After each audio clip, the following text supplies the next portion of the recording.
Yeah. You want to like him, but you can't. Are you listening? What? Are you listening? Did you bring me on this show to insult me? Yeah. That's what I'm saying. That's what I'm trying to say. Yeah. Hey, y'all don't want it with us, man. You straight gangsters over here. Drake man. gangsta.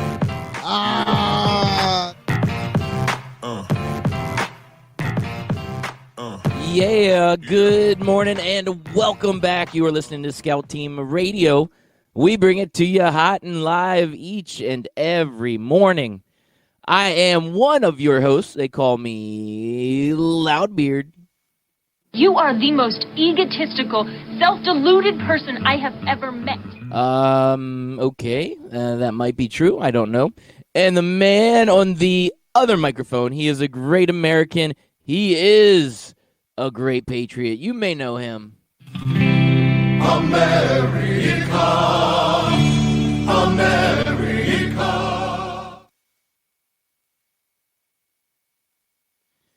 And that is what we call radio, folks. Ladies and gentlemen, boys and girls, children of all ages, it is your boy Chris America coming to you live this Wednesday, January 29th, 2020, and it is a wacky Wednesday.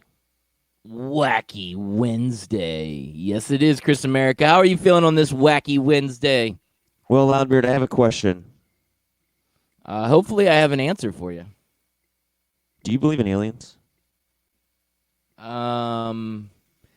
Yes, I do. Do you believe in aliens would probably, run around in Texas? Yeah, I think that sounds about right. That Texas seems like a very good alien landing area. Do you think they would anally probe these Texans? Ooh, there is rumors out there about these anal probings. Do I believe them? I don't know if I believe them or not. It's a Well, good you question. should believe them. You should believe them because there is a guy disguised as an alien named Arnold White, and he's admitted to kidnapping and anally probing 79 people while disguised as an alien. Wow. I don't even know what to say to that. Like, That's Florida man worthy right there. I mean, I don't even know if Florida man would do that. I mean, Florida man's bad, but 79 anal probings as dressed Yeah. up like an alien? This is a 73-year-old man doing this, too. So he's got the body frame of an alien. I don't, again, I'm speechless. I'm glad I don't live in Texas for this exact reason right now. He's done this since the 90s. He was originally interrogated about 4 crimes committed in the region in the 1990s, but I guess maybe they didn't have enough evidence. And he has confessed to using a mix of hallucinatory drugs containing LSD and PCP to subdue his victims before approaching them and carrying them inside his truck to assault them.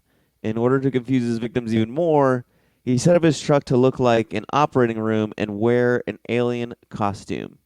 So what if the movie was what was it called? The Fire in the Sky? What was that movie from the 90s that we used to watch? And it was about like an alien abduction. It was like Fire in the Sky or something like that.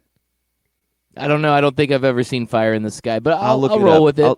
I'll look it up. But maybe instead of aliens, it was this guy. I mean, how do you... First of all, how does somebody get away with this since the 90s? Like, do we not have evidence to...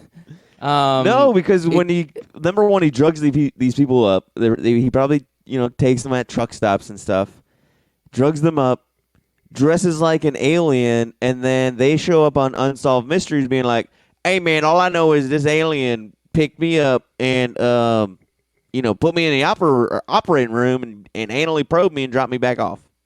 That's all I know." And then we're like, "Yeah, aliens are real. Look at the show. Look at all these alien shows. Look at X-Files." Now, do you think the whole concept of like aliens coming down just to anally probe people, do you think it really came from this guy? Do you think this is the guy that really caused that that like social Well- phenomenon to happen? No, but I'm saying that's why this guy got away with it for so long. Well, it's kind of the chicken or the egg, right? Which one came Yeah. first? Was this guy anally probing people, and then the whole myth or the? Well, hold I on. guess it's Maybe not a it myth is any this longer. guy. Maybe it is this guy because he confessed to a total of 79 kidnappings across California, Nevada, New Mexico, and Texas over a period of 40 years. So we're going back to the 70s that this dude's been doing it. 60s and 70s. I mean, that's unreal. Yeah. I don't understand. I honestly feel like he is the reason why that myth came along. And again, it's not a myth now that it's been proven that it's just some There's dude. at least one guy doing it. There's at Yeah. least 79 people. What if there's like that- a cult of these people that are out there doing it? What if there's more than just one, Chris America? What if there's other ones floating around different states? What if there's one in New Mexico? And we're right now one in Nevada, maybe even a Florida man doing it. You don't know that this is the only guy because he got away with it for so long. Who else is out there getting away with Oh, Loudbeard, I got some bad news. it? Okay. This is actually what's this the is bad actually this is a good thing. So I was looking up for more information on the story, so I was Googling it. So I had come across this, and I just clicked shared because it was hilarious. So as I'm looking through other links to get more information on the story, I saw that there's a Snopes fact check on this, and it's a fabrication. There are no reports from El Paso, Texas, or the FBI showing that a man was running around kidnapping people. Okay, well that's good. So it you just really is started our just real show out on aliens. fake news, huh? You started us out on fake news. Well, it's Wacky Wednesday. Is that not a wacky story? I didn't say it was real news or fake news. I just said it was Wacky Wednesday. All right. And nothing's well, wackier than that story. let me do Now a I feel like couple- you're disappointed that 79 people weren't kidnapped and drugged by a man and anally probed. I don't know if I was disappointed. I as feel much like you're as, more disappointed in that than you were disappointed that there were.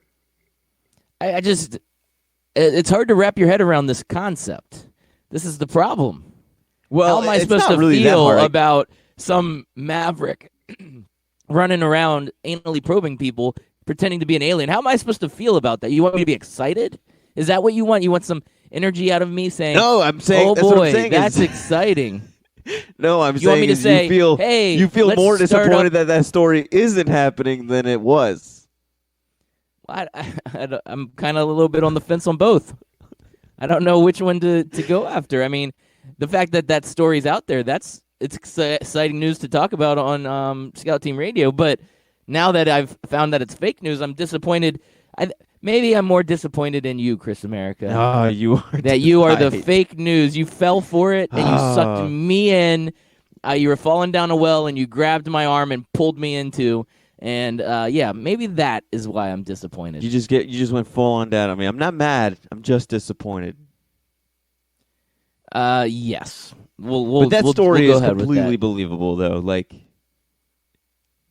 it honestly, that you know how there's some truth in fiction. I feel like there's some truth in fiction. Like I believe that there's a guy going around doing this at some point in time in history. Yes. Well, Chris America, I'm gonna start out with my own wacky Wednesday story, but I think I've vetted my story well enough, and it doesn't involve anally probing anybody. Thank goodness. But well, that part's um, disappointing.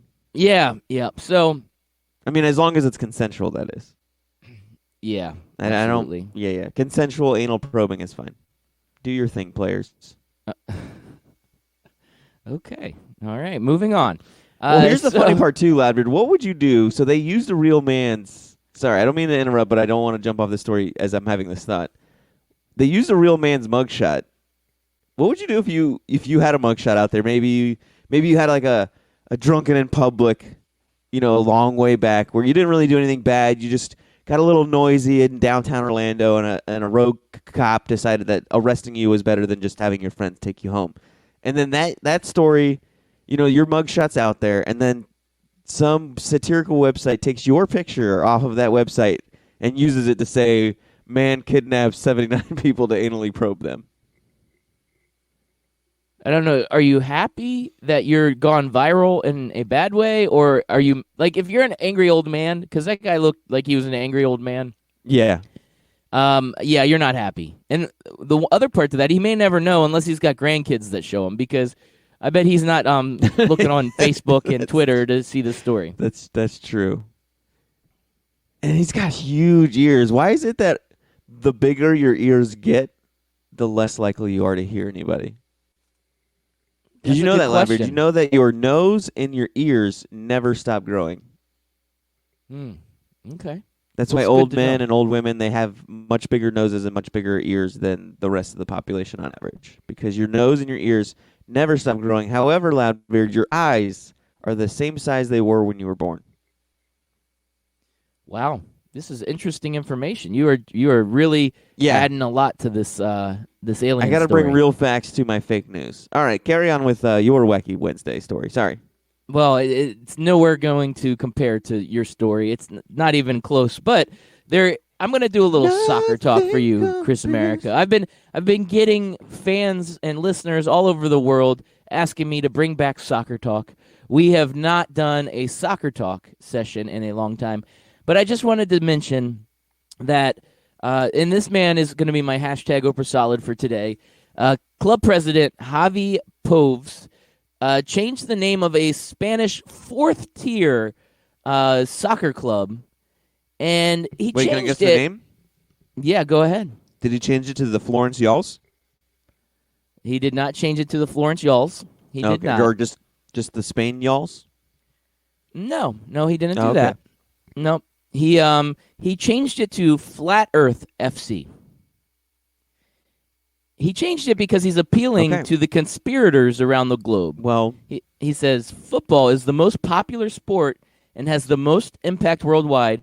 So creating a club dedicated to the Flat Earth movement is the best way to have constant presence in the media. have you ever seen a curved soccer field, Loudbeard? Where's the curve? Well, that's actually true. I don't think I've ever seen a curved soccer field. So Yeah. If you it can't must see be the a curve, flat then it Earth. must be flat. Yes. So this article also goes on to say, presumably, Poves also considered other ideas like proving the existence of mythical cryptozoology favorites like the chupacabra or Bigfoot. So, he had some other options out there, but he decided like Flat Earth was the best best name to go with. So Flat Earth currently sits 13th in one of the Tercera divisions in the 18 Regional League. I don't know what any of that is, but it's a small, probably nobody league with 23 goals and 23 conceded for a perfectly round goal difference of 0. I see what you did there. You see that? That's the story right there. One last soccer talk story for you, Chris America. I got to keep this one going. On Sunday against runaway Premier League leaders Liverpool in the FA Cup, Jason Cummings came on at the hour mark for Shrewsbury Town, cut the Reds' lead in half almost immediately from the spot, then leveled the score with this beautiful 10 minutes later. So there's a video of the shot. I can't show it, obviously, on the radio, but I do want to say that this is the best part of the story. The man's nickname is Cum Dog.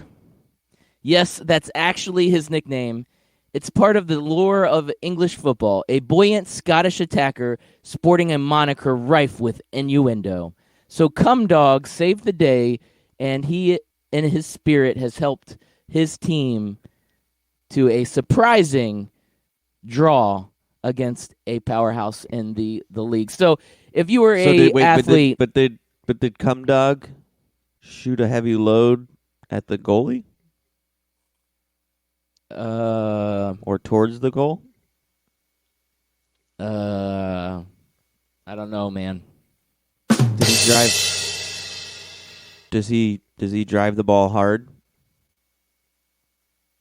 into the back of the net?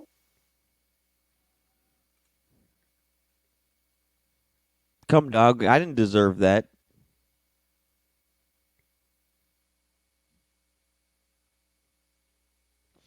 The audience inside my head is cracking up. I don't care what you say, Loudbeard.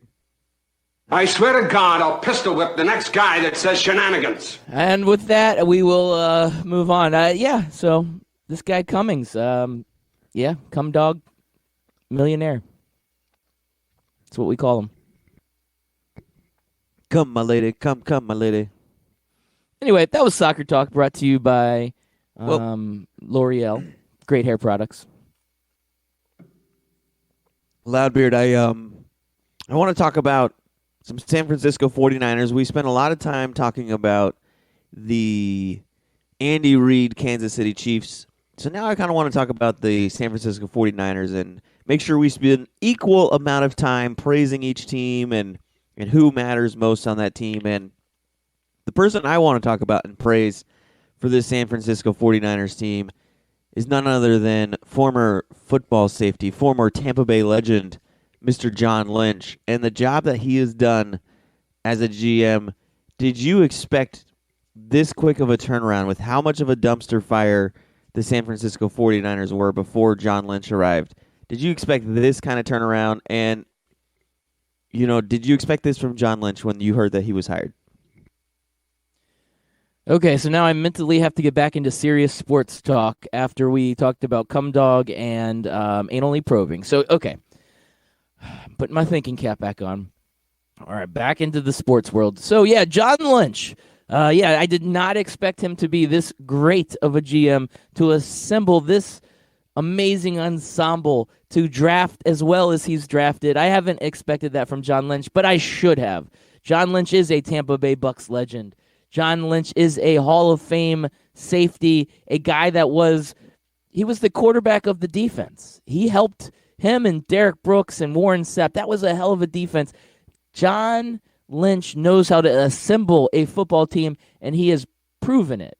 And he started by getting Kyle Shanahan on board, which Kyle Shanahan, one of those young, up-and-coming offensive minds, obviously coming off of a tough Super Bowl when he his offense may have lost a 28-3 lead, but still, John Lynch recognized what Kyle Shanahan had in him as a coach, gave him a chance as his first head coaching job, and that was the first outstanding move by John Lynch, and everything that followed between the trade to get Jimmy Garoppolo, the drafting of stud Nick Bosa, and the plethora of moves that he has made. John Lynch has proven to be one of the best GMs in all of the league. Yeah, I think just like you, when he was first hired, I was like, okay. To me, one GM hire is as good or bad as another GM hire. You don't really know any names. And so I was like, well, he's a former player. That's all I know about his ties to football. And I have no idea how that will translate to being a GM. And then I believe his very first move, and you can correct me if I'm wrong, or if Scott Kaiser, you're listening, or other Niner fans, but I believe his first move in an NFL draft was that enormous trade with the Chicago Bears and the Mitchell Trubisky trade. When you saw that he bent over the Chicago Bears and just had his way with them and got whatever he wanted for that number 2 overall pick, and then still ended up with a guy he was going to draft anyways. It was like, okay, John Lynch is for real. This is going to be good for the 49ers. Wow. I didn't even think about that move.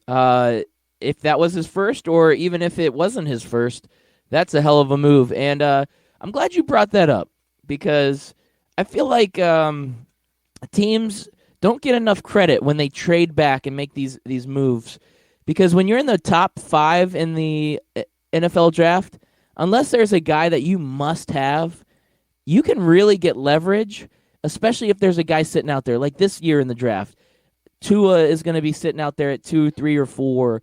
Some team is going to give a king's ransom for another team to move up. And those GMs that make those moves, that help build the foundation for their future, I don't think we give enough credit for them, because we always live in the now. The fans live in the now. The Bears fans, though not all of them were rejoicing, I'm sure they were thinking this could be the quarterback of the future if he's as good as everybody says he is. if the scouts are saying that he's this great, if the Bears brass say that he's this great, this is a move that could catapult us into the future. Unfortunately, he wasn't Patrick Mahomes. He wasn't Deshaun Watson. He ended up being Mitchell Trubisky. Yeah, he's definitely Mitchell Trubisky right now. And again, even if they would have drafted Patrick Mahomes or Deshaun Watson, the Niners had their quarterback locked up already. They already had Jimmy G. So now he's like, I don't need a quarterback. I need this positional player. And there's the Bears. Perfect suit or perfect target there for me to just trade back one. And now I get guaranteed my player and get whatever I want from the Chicago Bears team. And that's what they did. Hey, that's good stuff right there. That's how you do it as a GM. Especially when you're at the point where you're that high in the draft anyway, that means you have a lot of needs as a team. And if you can get 2 or 3 extra draft picks in their early, like first and second round draft picks, you pull the trigger, you do that kind of move. And the Chicago Bears, they willingly did it. So they're in some cases, it's a great idea. If you could get the next franchise quarterback, if right now Patrick Mahomes was a bust, we would have been like, oh man, Kansas City traded up and they traded away all these assets to move up to get Patrick Mahomes. That was a terrible idea. But no, it only ends up being a terrible idea when you give up all of those assets and the guy ends up being a bust. And John Lynch, I think, recognized that. He recognized that there was value to move back in the draft. He recognized that he could get additional draft picks from the Bears. He could make his franchise set up for the future. So every move that he's made along the way, I mean, he's been like a master chess player. He makes one move, but it's not that he's making that move. It's that he's contemplating 5, 6, 7 moves ahead, and he already knows what's going to happen.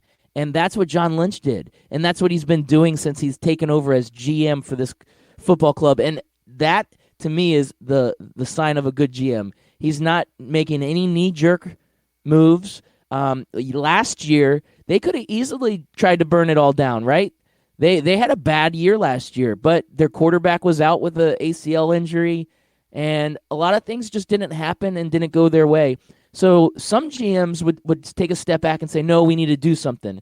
But John Lynch, he stayed the course, him and Kyle Shanahan. He didn't go off and fire a coach. We see teams after one bad season fire their coach. He didn't make that knee-jerk reaction. He literally has done everything that he should be doing as a GM.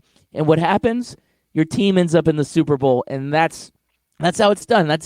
You can look it up in the Encyclopedia Britannica. That is how you become a general manager in the NFL. Right there, Chris America. I told you. You did tell me. I'm trying to follow this this path of what they traded away. So the San Francisco 49ers got the number 3 pick, the number 67 pick, the number 111th pick of that draft, plus a third round of the next season in 2018. So I went to see who did the 49ers pick up for the 67th pick, and it looked like before then, and this is where I kind of lose where the San Francisco 49ers, what they did with the pick, they traded it to New Orleans, but I don't know what they traded that pick for, but the number 67 pick that the Chicago Bears traded away to the 49ers, and then I guess the Niners traded away to the Saints. In that trade, I'm not going to try and look that up, but the New Orleans Saints player, who do you think the Saints drafted at number 67 overall in 2017? Michael Thomas. Oh, that's a good guess.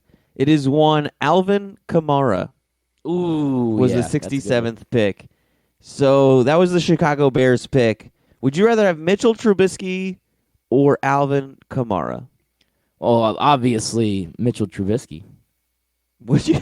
No, I'm just kidding. It's a wacky Wednesday, Chris America. I had you. It there. is. I did. I had you. Yes, that's a no-brainer. Why would you not want Alvin Kamara? The guy's electric. And Mitchell Trubisky, yeah. I think he had one good game last year. And I'm giving him credit for something he probably doesn't. Yeah, that's a lot of credit.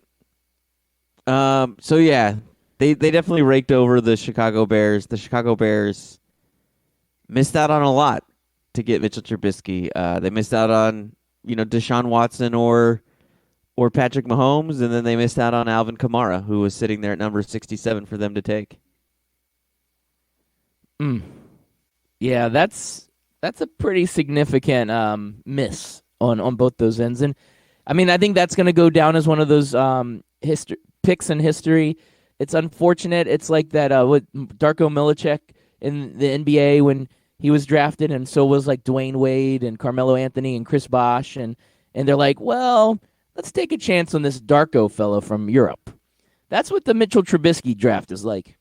They're like, let's go ahead and this unproven quarterback out of North Carolina that was less than a one-year starter. Wasn't it something like that when he came out, if I remember correctly? Hopefully I'm not confusing him with other players like Daniel Jones, who came out of Duke with very similar story. Or Mitchell Trubisky, who had one season of starting. Yes. So Mitchell Trubisky, I mean, a very limited film on him out of North Carolina, which, you know, they're a big program, but at the same time, in football terms, I don't know if you get the same level of competition. Especially the way the ACC's been playing. Jeez. Now, last season, we all know that Jimmy G went down, and it kind of put the San Francisco 49ers are back. It delayed it a year. Now, obviously, we don't wish injury on anybody, but since it happened, that was kind of a blessing in disguise for the 49ers, wasn't it? Well, absolutely. You get a high draft pick. You get your quarterback coming back, and you're able to retool and reset the whole team. And in the offseason, we didn't realize how good this team was. And, you know, the quarterback makes a huge difference, but it's been more than just Jimmy G. I mean, the defense itself, adding those extra draft picks, just getting some skilled guys where they needed to be, making some good moves in the offseason also. I mean, this 49ers team itself just all came together at the right time. And sometimes you need that. You're right. It was a blessing in disguise. Yeah, you talked about adding pieces of the defense, that blessing in disguise with the number 2 overall pick, the San Francisco 49ers select Nick Bosa, which right now I would argue he is the best draft pick from last year's draft. Yeah, absolutely. I mean, there'll be some people out there that argue Kyler Murray just because, you know, the quarterback position is so important. But, you know, Kyler Murray had a decent rookie year, and I'm sure he's going to get better as he goes along. But Nick Bosa has been an absolute stud from day one, and he is a disruptive force on the defensive side. To me, he is a clear-cut, the best draft pick coming out of this class. Now, that could change over the years. You know, Kyler Murray could have a longer, more successful career, but when you look at just this past season, yeah, I would agree with you. Nick Bosa was the most valuable draft pick in that draft. And, you know, as I'm listening to the radio yesterday, they were interviewing some guy that writes reports, money contract reports, and they asked him, are there any bad contracts right now on the San Francisco 49er team? And the answer was no. Like, every single player is either playing above or at their contract. And, again, that's another sign of a GM. Now, that's also a sign of a young team as well. Nick Bosa definitely playing well above his rookie contract. But, you know, Jimmy G, I feel like he's living up. Hey, brought his team to the Super Bowl. Yeah, and that was a risk. They signed him to a very large contract with him just being a backup quarterback. So they took a risk, and we've seen other teams do that. And it hasn't worked out in the past, like a Matt Flynn getting a big contract with the Seahawks and then getting beat out by Russell Wilson, which we understand why that happened. Mike Glennon got a big contract from the Chicago Bears as a backup. And then, you know, sometimes these don't necessarily always work out. But in this case, they saw what they had in Jimmy G over in New England. At least John Lynch saw what was back behind Tom Brady, and they're like, you know what? Let's give this guy a shot. We think that there's a potential there for him to be an absolute superstar in this league. And sometimes to take that shot, you have to pay a lot of money. And when you pay all that money, you hope it works out. And if it doesn't, it could absolutely hamstring your organization. So just another example of John Lynch making a great decision. Now, Loudberry, you pick number 2 or pick number 3? I can't remember. For this the Washington Redskins are the second pick in the NFL draft, and I am excited about that because I don't think that, well, I guess I shouldn't say I don't think that they're going to pick at number 2. I think that there are going to be 1,000 different options for the Redskins because at the number 2 pick, if teams start really building speed up on a guy like Tua or a guy like Justin Herbert, that guy is getting a lot of draft love right now. And what we always see every season is that these quarterbacks that, in January and in December, we're sitting there and saying, yeah, this guy's probably going to be like a mid-first-round pick. All of those guys, like a Mitchell Trubisky, all of them start really elevating up the draft. And a guy like Tua right now that's sitting there at projected to go 5, there's going to be a team that wants to trade up. So, yeah, there's a lot of interest that could be out there. But Chase Young could be this year's Nick Bosa. So I don't know if the Redskins want to pass that up. Well, I'm looking at the number 2 pick, and the last time a team made a number 2 pick, I'm not saying it's a bad pick because at the time it was a no-brainer pick, but it just didn't pan out. But the last team to have the number 2 pick and they made a move that didn't pan out for them was the Tennessee Titans with Marcus Mariota. Yeah, that's true. And I look back, the Redskins. After that, it went Carson Wentz was the number 2 pick by the Eagles. Yeah, that was pretty good. So that worked out for them. And then 2017, we talked about that trade, so that worked out for the 49ers. And then 2018 was, I believe, Saquon Barkley. And then 2019 was the Nick Bosa pick. And I think if you'd get Chase Young, I think that'll be a fantastic pick for you guys. Or you can maybe trade down to who has the number 3 pick. Maybe you can rake over number 3 like John Lynch did to the Bears. Yeah.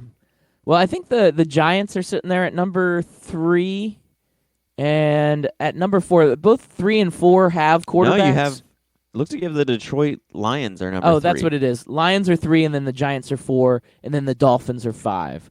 And the Dolphins presumably are the team that needs the quarterback the most. But you're right.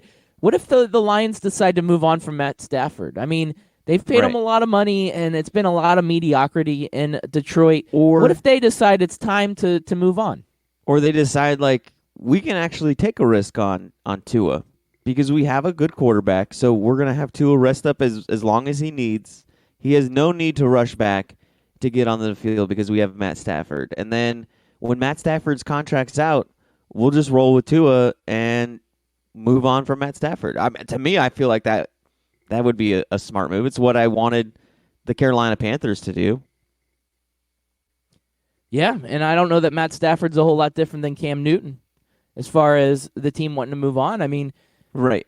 It's sometimes it's time. I mean, Matt Stafford, same thing, has been battling injury. He had a back issue this year, if I remember correctly. I mean, you hope that he comes back and gets healthy, and I'd have to look at his contract details. I mean, they may be stuck with Matthew Stafford just based on the contract itself, so that could be an issue altogether. But you're right. So you draft a backup quarterback. Stafford's got maybe 2 years left on his deal, 3 years left. You let Tua develop behind him, which in this day and age is crazy unheard of.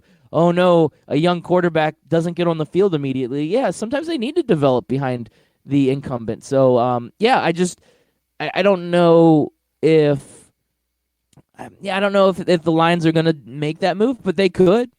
And who says that the Giants, after making coaching changes and making a lot of changes on that team, who says that they're sold on Daniel Jones? Yes, they wasted a high draft pick on him last year, but I mean, it's not unheard of, the whole Josh Rosen situation where a team decides to move in a different direction from a high draft pick quarterback right away when they don't think that he's moving in the right direction. So you could see a lot of things happening.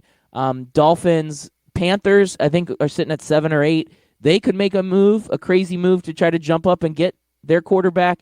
A lot of things can happen, Chris America.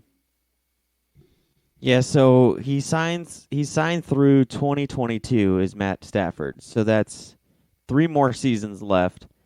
But you could almost, sit Tua out one season, and then if you think Tua is ready to go for seasons 2, so for the 2021 season and 2022 season, you can almost find a team that might be willing to trade for a Matthew Stafford. Maybe.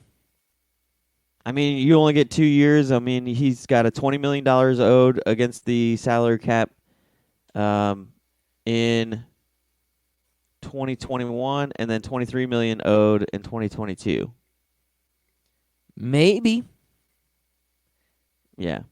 I'm Well- surprised there's no option to opt out, but I mean, he's guaranteed $92 million, so. Yeah. Well, I want to be guaranteed my $92 million, so we got to pay our advertisers Oh, dude, or I let didn't them realize pay it's us. 35. Look at you. You just going off. That's what happens. All right, we'll be back after a quick commercial break. When we come back, we'll be talking about something. You like that taste, don't you? You like that.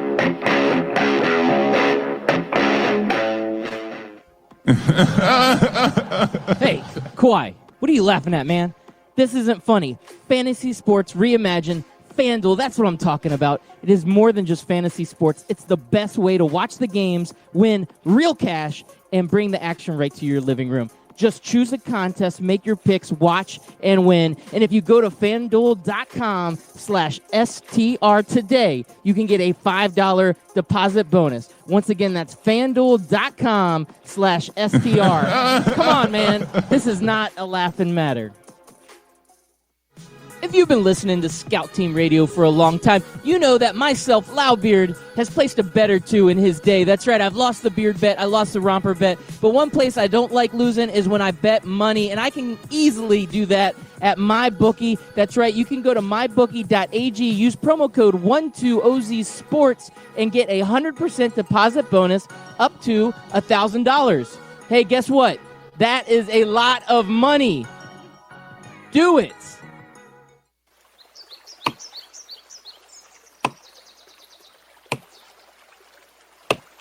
When I'm working hard, I build up a thirst for sports. That's when I grab a cold 12-ounce sports radio.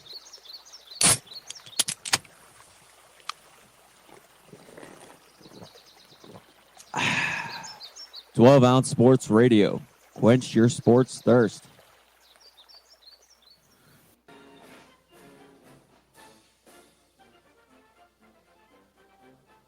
Hey everybody, it's your favorite Patriot, Chris America, and I want you to listen every single weekday, Monday through Friday, 6 a.m. to 7 a.m., and on replays from 11 a.m. to noon of Scout Team Sports. Listen, George Washington did not cross over the ocean blue in 1492 to defeat the Nazis, so you can listen to the same tired national clickbait sports stories. So once again, tune in to us every single morning, 6 a.m. to 7 a.m., and then we replay from 11 to noon. I will see you there, and God bless America.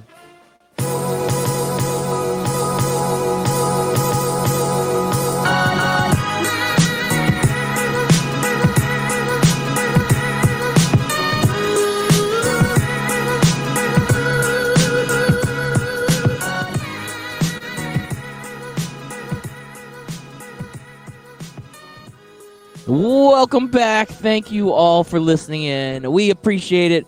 Once again, we are Scout Team Radio. You can catch us live on 12-Ounce Sports, and you can also hit us up if you can't catch us live. You can always download our podcast. Our podcast is available anywhere you find podcasts. You can find them at Apple Podcasts, Spotify Podcasts, Google Play, all those favorite places. You can find them there. I am Loudbeard. He is Chris America on the other microphone. We're coming at you, and we do this every morning. We also like to get interactive, so hit us up on the Twitter line. Tweet at us at Scout Team Radio. We love when you get interactive. We like it when you get involved with the show. We definitely appreciate all of that. So, yeah, that's kind of that. Today is a Wacky Wednesday. We had some interesting stories coming at you here early. And now it's time to get back to the real world, talking some Super Bowl, man. It's Super Week, and we are all excited about the Super Week this week. And I'm just saying it's a hell of a Super Week. I like this matchup. I like this matchup a lot. Chiefs, 49ers, I mean, this is going to be one for the record books. I think we're all looking forward to it. And I think my partner, Chris America, I think he's really looking forward to it also. Yeah, I think it's going to be a fun Super Bowl. Mitchell Trubisky, not in the Super Bowl. I don't know why I just said Mitchell Trubisky. Jimmy G and my boy Patrick Mahomes. Patty Ice. Does that work? Patty Ice? Yeah, Patty Ice. So, two things for you, Chris America. Yeah. Number one, I love when you leave your mic hot during the break, because in the background I can hear, "Hey, Landon, are you up yet?" And then I hear like dishes clanking around and like water Yeah. running, and I'm like, yes, this is a wacky Wednesday. This is is how you a do a wacky wacky Wednesday, Wednesday. right? And then the other thing, Kyle Shanahan. Right now they're doing a ton of these interviews and everything with anybody to do with the Super Bowl. And Kyle Shanahan, being the coach of the 49ers, he gets asked a lot of just random questions. And he was asked about Patrick Mahomes in that 2017 draft. And he admitted, he said, I didn't look into Mahomes enough. So he said, I don't think he was focused on Mahomes. And I think any coach would say that in that draft, if they had an opportunity to take Patrick Mahomes, they would take it, even if they had a good quarterback, like Andy Reid did. They had Alex Smith. Alex Smith had a fantastic year with Patrick Mahomes sitting behind him. But the Chiefs knew their future was going to be in Patrick Mahomes. So a well-respected coach in Kyle Shanahan admits they didn't look into Mahomes enough. Now, we've talked really highly about John Lynch. Is this something that John Lynch should have done? Should he have looked into Mahomes, or do you think Jimmy G was the right quarterback for this team? Yeah, I think I'd have to look to see where Jimmy G went. Did they trade him before or after the 2017 draft? I don't remember. Let me look it up. Jimmy G trade. Yeah, find out when that was. I feel like it might have happened right before. But no, 2017, no, I think it happened after. All right, These are crazy, so Jimmy crazy G, times. Jimmy Garoppolo traded to the 49ers. Patriots received second-round pick. Let me see. Where's the date on this story? Normally it's at the top. Why is there no date on this story? Because it's fake news. It's like your alien story. It is. Anytime there's a probe going on, you're like, ooh, look, probe. You're like, probe is the new squirrel. Probe. It looks like it's October 30th, 2017. So it was after the draft. Yep. So, yeah, you got to wonder why they didn't look into getting a quarterback that year. Who was their quarterback? I didn't remember who their quarterback was going into the season before they got Jimmy G. Yeah, that was well after Kaepernick was gone. Yeah, I don't know, funny. man. Us So old men. you got to wonder what they were thinking, especially when they traded back. And maybe that's why they were able to use that leverage against the Bears. Like, hey, man, we're going to take Mitch Trubisky if you don't. That's true. And I don't know. I mean, I look at it. So they ended up going with that third pick because they traded back and got Solomon Thomas, which, Yeah. I mean, that's no Patrick Mahomes. No, it's not. But, I think it's worked out great for both teams. Sometimes that happens, man. I mean, John Lynch wouldn't be the only person that overlooked Patrick Mahomes that season. Yeah, and his is not significant because everything else has worked out. Later on, they got Jimmy G that season, so you can't go back and say, okay, well, what if? Right. Because you know what? They're in the Super Bowl together, so 49ers and Patrick Mahomes have both benefited from these moves. So, and in all fairness to the 49ers, and I mean, it's easy to look back, but at that time, when the Chiefs traded up for Patrick Mahomes, I think we were all scratching our heads. Like, No, we were. where did this come from? So at pick 10, we were scratching our heads. If the 49ers were going to pick him at 3, that would have been like earth-shattering at that time. Yeah, the earth would have been flat at that time. That was not the right move. And, yeah, we can go back and say, well, what was wrong with your staff? Why wouldn't you have looked at him? You know why? Because the 49ers were picking at pick number 3, and Patrick Mahomes was one of those mid-first-round guys, a guy that was expected to go in the 15s or 20s in the first round. And the fact that he went 10 was unexpected. The 49ers probably never even had him on their radar at number 3 because when you talk about the draft leading up, everybody basically knows the grades of all these guys. Every scout, every Mel Viper in the world tells you what you should think of these guys. And 90% of the time they're wrong, but we kind of already know who's going to get drafted where, other than a few picks here and there that end up not falling where they need to go. We know the general framework of what the draft's going to look like. And yeah, Patrick Mahomes in the top 5 was never even a thought in anybody's eyes. I mean, he wasn't even a thought in the top 10, but that to me just goes to show that we're all just guessing here. None of us really know what we're talking about. We really don't. Because you look at, we would have been like, oh my God, we'd lost our minds over Patrick Mahomes going number 3, yet somehow we were all okay with, Sam Darnold going number 3 overall. And Sam Darnold, who has been in the league, 2 years now, has not put anything together that looks anything remotely like Patrick Mahomes or Deshaun Watson for that matter. Yeah, no, this is so true. And it's easy to go back and second guess on these draft picks. It really is. And Sam Darnold, he's another great example. Kyler Murray, we don't know what he's going to be. We don't know. But I will say this. It's a guessing game. If the 49ers traded back and they did draft Patrick Mahomes and Patrick Mahomes lit the world on fire all the same, it would have made the Chicago Bears look that much worse. Oh, my gosh. That would have been awful. It's still awful. No, it's still awful, but yeah. Imagine tying Patrick Mahomes directly to Mitchell Trubisky to where the 49ers and John Lynch and, Shanahan can say, well, we knew it, and we still raked over. We knew what the Bears were going to do, and we still raked over the Bears, and we got our guy. And they got Mitchell Trubisky. What a bunch of losers.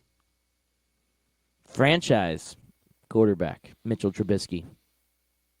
Yeah, you're going to be wondering, it would be interesting to see what John Lynch's plan was for quarterback back in that draft. If he was just like, you know what, we're going to punt till next year.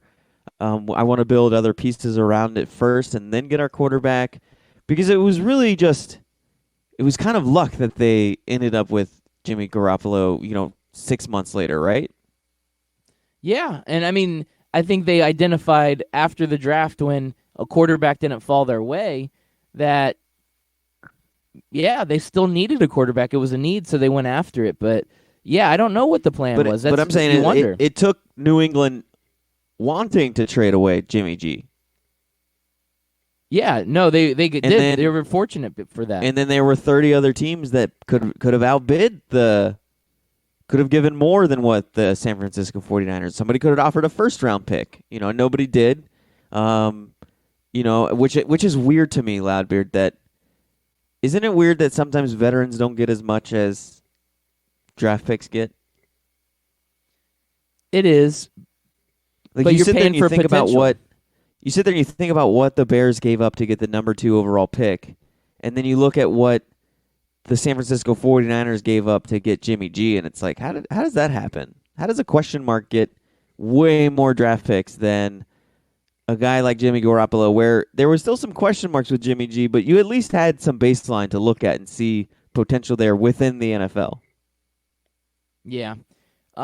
So, and I hate to move on from the Jimmy G talk, but I looked at this 2017 draft just because I'm kind of wondering the same question that you asked at the beginning of this conversation. What were they thinking on quarterback? So in the 3rd round, number 104 overall, they drafted C.J. Beathard to be their quarterback out of Iowa. Yes. I remember when he made a couple of starts and had a few good games last year when Jimmy G was out.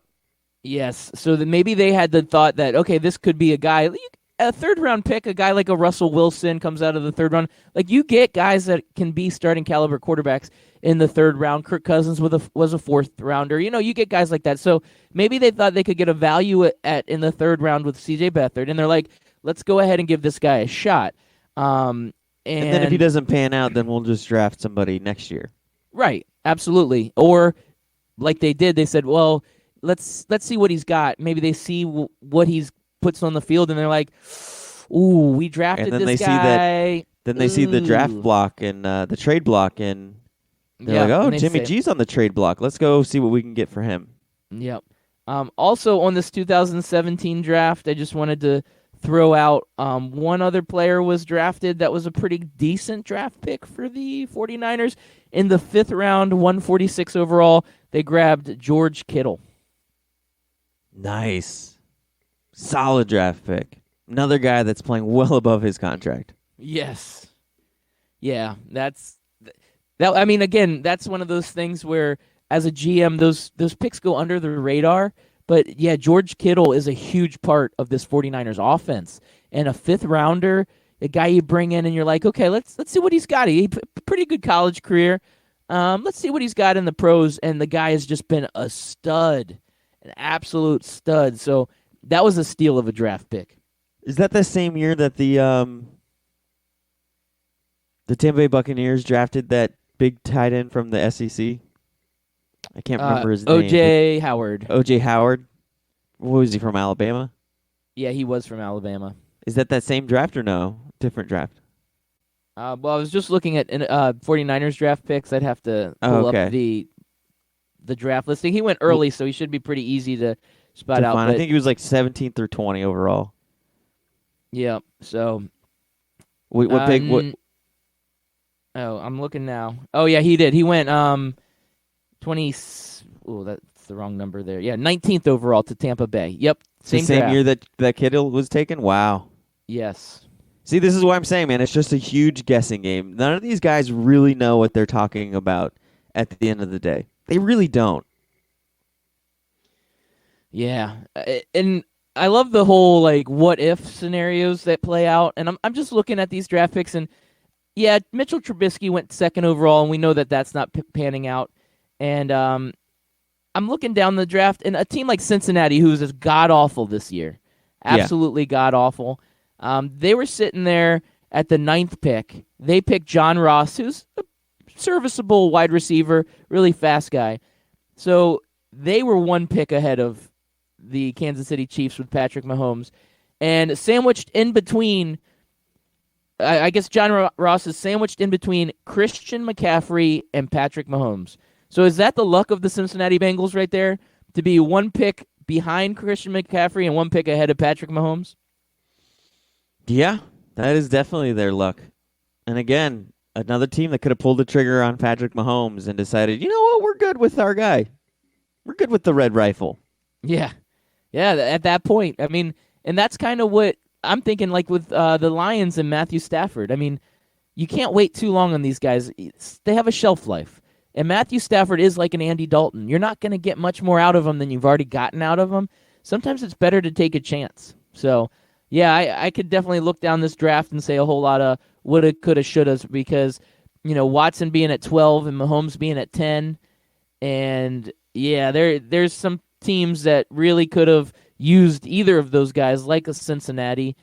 And what do you do? What do you do at that point? Well, Ladbeard, what do you do at this point? I got you're talking about under-the-radar picks. I got an under-the-radar Valentine's Day suggestion. Because once the Super Bowl ends, you really need to start thinking about your Valentine's Day prep, Loudbeard. Do you already have a reservation for you and Mrs. Loudbeard for Valentine's Day? Yes. Well, that's good. I'm ahead of the game, yeah. You got to be ahead of the game when it comes to the reservation game. And if you're not and you're thinking, like, gosh, this fancy restaurant's taking this restaurant's tab, like, where can I get a reservation that still says love? Ladbeard, this under-the-radar pick comes from Chris America, the gangster of love, is none other than Waffle House. They're taking reservations on Valentine's Day. Not every Waffle House, only 200 locations around 21 states are participating. And you can get some manager specials like heart-shaped hash browns, pink waffles, and waffles with heart-shaped design made with a Waffle House chocolate chip waffle topping. Ladbeard, nothing screams love like Waffle House. I'll be honest with you. I think Waffle House is underrated.